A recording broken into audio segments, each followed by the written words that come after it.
Ini ang Digicast Negros 10. Ang top 10 stories sa Negros Island region ang amon igadulong sa inyo. Kagyari na ang top 10 yung mga balita subong adlaw, Disyembre 5. Pagbuhin sa porsyento sa ginapanagtag nga ayuda na kalabot kay Mayor Albi kag ginapausisa sa konseho. Amay ginpang patay ang iya duha ka mga anak antes gintiro ang iya kaugalingon. 8 ka mga JO sang San Carlos City nagpositibo sa drug test. Supply sang kalamay ginaplano nga i-hold sa Enero sang SRA bangod sang pagnubos ang presyo sang raw sugar. Kag sa good vibes, Negros Occidental napili nga mangin host sang 2027 Organic World Congress. Initanan sa Digicast Negros 10.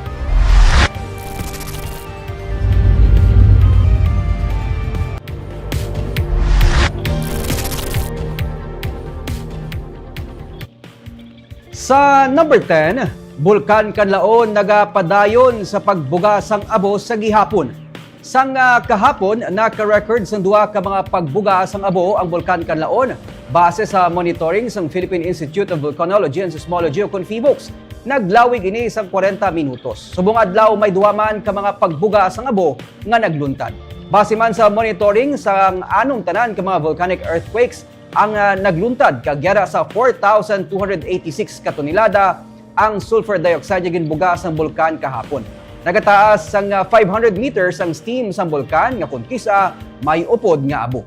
Nagapabilin sa gihapon sa alert level 2 ang bulkan. Buot silingon, hindi sa gihapon pwede ang makasulod sa 4 km permanent danger zone.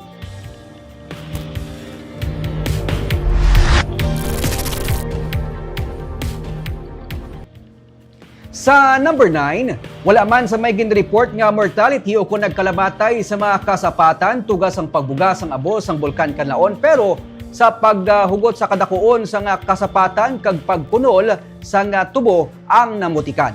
Ini ang suno kay Doktora Placida Limana nga mo ang provincial veterinarian nga nagsiling nga ang ila talapan upod sa mga partner city ang padayon nga nagapatuman sa veterinary medical mission sa mga kasapatan sa mga lugar nga apektado sa pagbuga sang abo sang bulkan. Sini lamang suno kay Limana silang nagpatigayon sang veterinary medical mission sa barangay Masulog sa Banwa sa La Castellana. Stunted growth kag pagniwang sa mga kasapatan ang nakita nila nga epekto. Wala labot sini ang mga ginahalad sang o halab sang kasapatan ang apektado man sang ashfall gani nagapili man ang kasapatan sa ila sarang makaon. Hindi manigar ang respiratory illnesses kangay sang pneumonia sa mga kasapatan suno kay Limana. Pero sa karon, wala man sang LGU nga nag-report sang mortality o kung pagkapatay sang mga kasapatan. So far, wala man si nag-report nga nagpatay pero may ara lang siyempre nga stunted ang growth, niwang, amon abra pero wala mortalities affected. So ang iban nga kung pwede man lang nila slaughter, gina-slaughter na nila like for example kung ang manok ilihawon na ginaihan na lang kag ginakonsumo na lang niya amon na bala. So ang for example ng baka, karabaw, so maapektuhan gid siyempre pero wala mortality.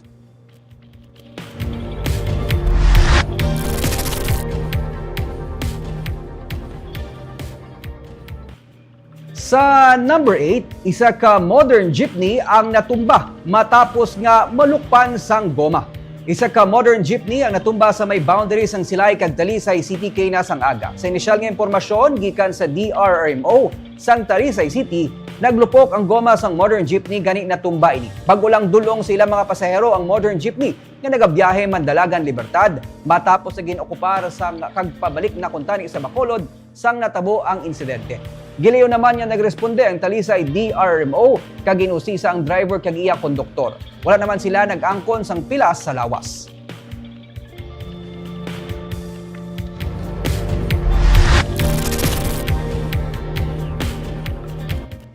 Sa number 7, 8 ka mga job order workers sang San Carlos City ang nagpositibo sa paggamit sang illegal nga droga. Sa ginpatigan nga drug testing sang Disyembre 2.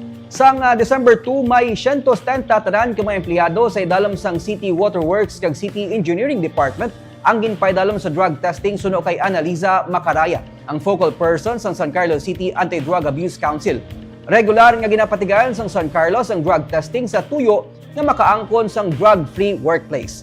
Humalin sang August 12 tubtub sini nga Disyembre, may 951 na ka mga empleyado ang ginsubject sa drug testing kag 21 ang nagpositibo sa paggamit sang illegal nga droga suno kay Macaraya. Sang Agosto, 8 nagpositibo kag ini sila mga job order workers nga ginkakas na sa pwesto. Sang Nobyembre, 5 naman ang nagpositibo, 4 ang job order kag isa diri ang regular kag subject na sa confirmatory testing. Suno kay Macaraya, dala sang humanitarian consideration, labi na nga magasaulog pa sang Paskwa, ginpakamaayo sang alkalde nga ang 12 ka mga job order workers nga nag-positive sa Nobyembre kag Disyembre ang patapuson na lamang trabaho tubtob sa katapusan sang tuig. Sa latest na mga na-positive since November, out of humanitarian consideration since coming ang Pasko, so itagaan sila consideration ng Mayor na until end of the year na, so effective January, wala na sila.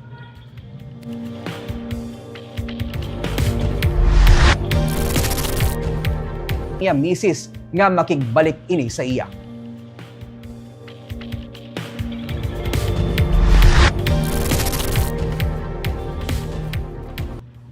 Sa number 5, QR code system sang Bacolod gina-recommend sa katapos ang Senado nga maggamit agod matap na ang paglapta sa mga peke nga PWD IDs. Base sa data sang Senate Committee on Ways and Means, nagalabot na sa masobra 88 billion pesos ang ginakabig tax leakage nga natuga sang peke nga mga PWD ID sa pungsod. Gani sa ginpamunuan nga committee hearing ni Senator Sherwin Gatchalian, iya gindayaw kag ginrecommend ang ginapatuman nga QR code system sa Bacolod LGU agud matap na ang paglapta sa mga peke nga PWD IDs. Mismo si Mayor Albi Benitez nga nagserbe resource person sa hearing ang nagpatpat sang tikang kung paano napunggan sang LGU ang paglapta sa mga peke nga PWD IDs kag iban pa nga mga government issued documents paagi man sa teknolohiya. Ginpabugal sang alkalde nga paagi sa mga sistema na dula ang reklamo sa mga tagdumalahan sa mga commercial establishment sa syudad angot sa mga peke nga PWD IDs kag pati na senior citizen IDs nga sadto anay ginparikol agod mailisan sang QR coded cards. Bisan si National Council on Disability Affairs Executive Director Glenda Rilova ang nagpabutsyag sang interes nga makopyang sistema sang Bacolod LGU. Bukas man si Mayor Albi nga mapagamit sa iban pa nga mga LGU ang isa sa mga best practices ng syudad para matap na ang disbentaha nga natuga sa nagalapta nga fake PWD IDs kag documents sa pungsod. For sure, we don't mind because it's so simple and it's not expensive. So we're willing to share it or even allow this system to be used by the organization. Thank you for sharing with us your best practice, and definitely this can solve. I think this can solve the problem if this is rolled out nationwide.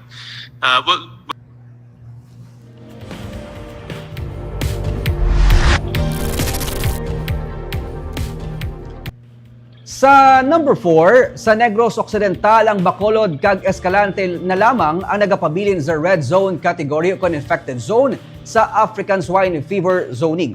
Kunyara man ang bago sa red category patag sa Provincial Veterinary Office, ini ang incursion. Ginsiling ni Dr. Placida Limana, ang Provincial Veterinarian, nga ang pag-categorize ang Bago City sa red zone sa ASF zoning sang Bureau of Animal Industry ang tugas ng incursion. Mahimo nga ang pagkuha sang sample para sa ASF monitoring ang na-contaminate suno kay Limana. Rason nga nag-positive sa ASF ukon may nag-positive gidman nga isa ka baboy kag wala na naglapta sa iban pa. Tigayon nga nakakomply ang bago sa pag-submit sang samples sa sulod sang 14 dias kag ining nagapakita nga ang natungdan nga lugar cleared gikan sa ASF. Gani na-categorize na ang bago sa pink zone ukon buffer zone. Ang sa Escalante City naman, suno kay Limana, naulihi sadto sa pag-process sa mga dokumento, gani nag-expire ang samples. Karon tigayon na nga na-comply ang tanan. Light green naman ang Sipalay nga ginagkabig protected zone. Sa Negros Oriental, 7 naman ka mga LGU ang na-categorize sa red zone. Nalakip diri ang Dumaguete City, Dawin, Bindoy, Bayawan, Basay, Bakong, Kagamlan. Samtang karon nga holiday season na nagapabilin nga estable ang presyo kag supply sang baboy sa probinsya. Actually, ang sa bago nga case, incursion na siya, pero wala nila na-update sang DA. Pink, kwanan na siya, pink. Bali, ang natabo abi, nag-surveillance kita, nagsubmit kita sample sa BI. So may na nga sample, do may na contaminate bala. So ang tawag na lang to nila sang BI is incursion. Or kung nagpositive gid man sa sample tong ginkuha, amo lang to nga baboy, bali wala naglapta. So ang tawag nila sina incursion. Incursion. So ang natabo is pink na siya.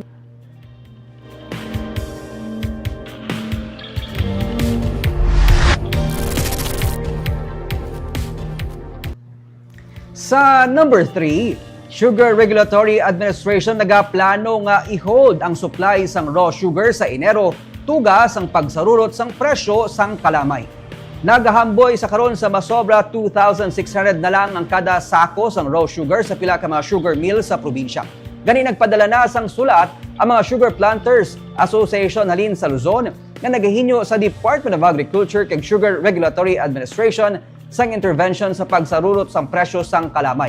Ginpahayag ni SRA Administrator Pablo Luis Ascona nga wala pa siya sang may nabaton nga sulat halin sa mga Sugar Association, pero tungod sang kahangawa sang kadamaan ng mga sugar producers, plano nila nga i-hold anay ang supply sang kalamay sa Enero. Inagod magsakang demand, dungan sa pagsaka man sang millgate prices.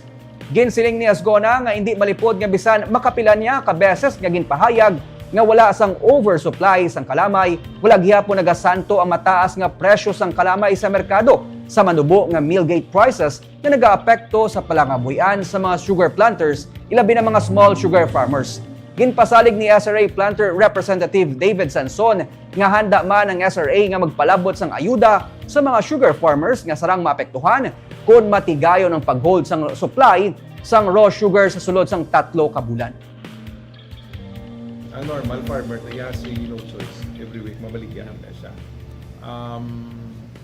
Budlay mag-speculate nga mag-hold kadamo sa amon sa muna nag-hold nga naigo pa kami nga wala nag-react ang price. But lang taon ta buwas no ang presyo kung din nga level, and then we will see if ano na siya, holding level na siya o hindi.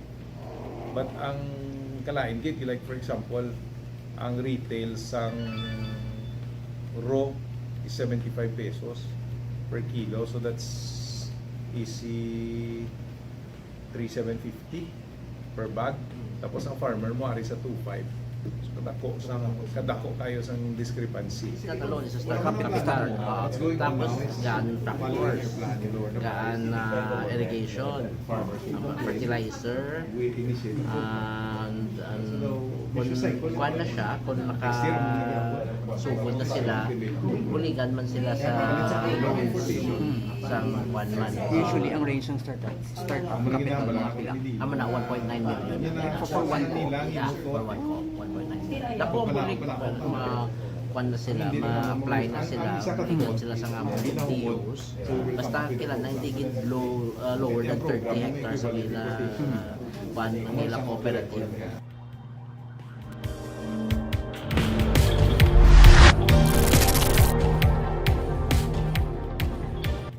Sa number 2, duha ka mga commercial establishment ang ginpaandaman sang Matukiban nagabaligya sang substandard nga mga Christmas decors sa joint inspection sang Bureau of Fire Protection sa Bacolod.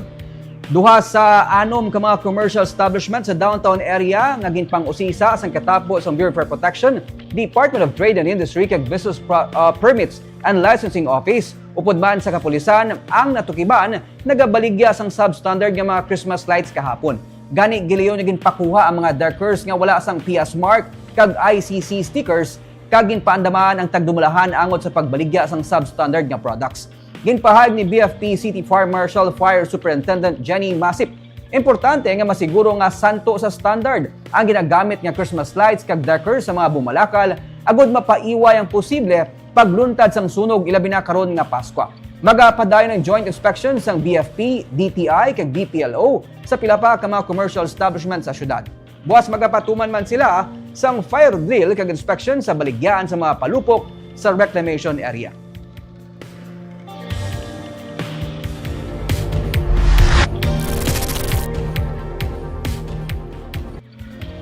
Kag sa numero 1 sa mga balita subong nga adlaw, ginaaligar paglabo sa ginapanagtag nga ayuda sang syudad ang ginapausisa sang katapo sang konseho.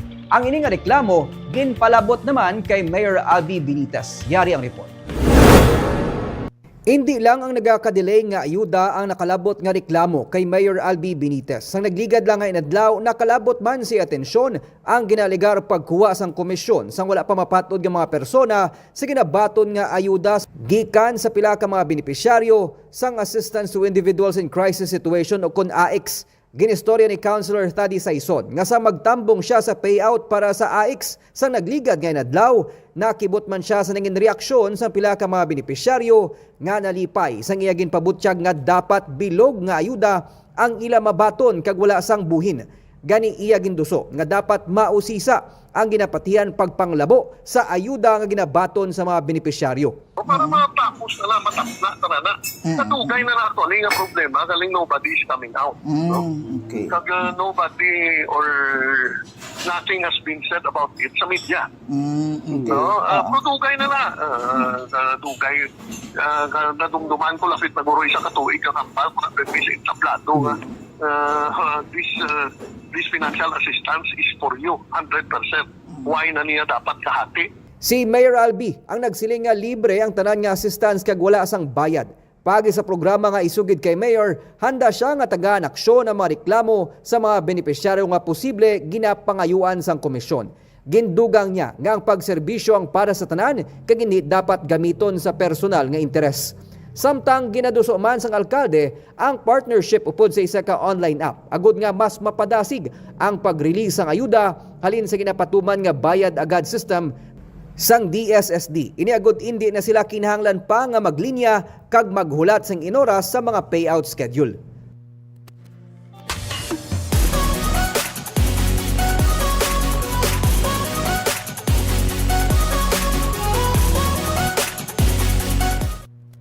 Kag sa Good Vibes, ang Negros Occidental ang napili nga mangin host sang 2027 Organic World Congress. Ining sunod kay Victoria City Mayor Javi Benitez nga muman ang presidente sang Negros Occidental Association of Chief Executives. Si Benitez ang nagupod kay Negros Occidental Governor Eugenio Jose Bong Lacson sa Taiwan para ipresentar ang bid sang probinsya nga mangin host. Ang Negros Occidental ang nakakuha sang 128 votes batok sa Brisbane, Australia na nakakuha lamang sang 92 votes. Kaupod sang gobernador kag ni Mayor Javi subong sa Taiwan ang 13 ka mga mayors para sa 21st Organic World Congress 2024. Bago lang man nagtakop ang Organic Farmers Festival sa Negros.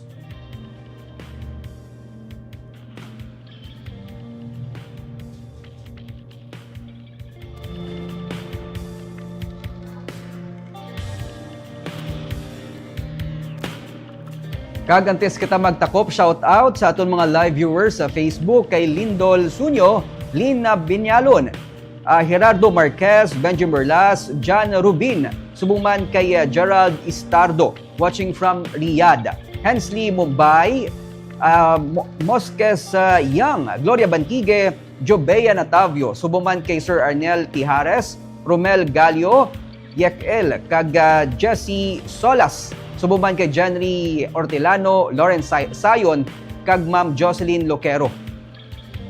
Kagamuyad tong top stories of the day, tubtubwas, ako si Nico Dalfin.